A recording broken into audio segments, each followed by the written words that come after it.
Ang ulam po ng dalawa ay talbos ng kamote na may kalabasa. Ay, paunahonan po sila.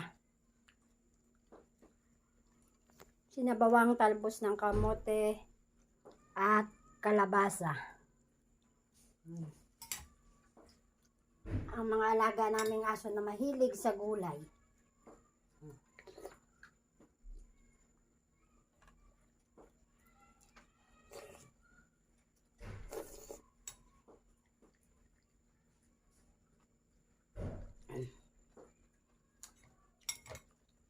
Sino kaya mauuna sa dalawa?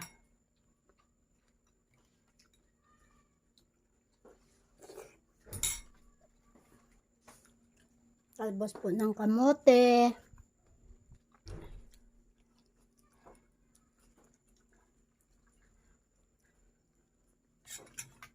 Lagyan ko sabaw.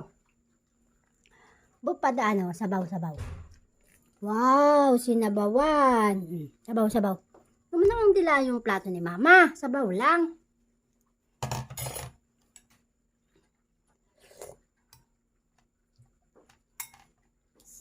Pinakuloan lang po yan.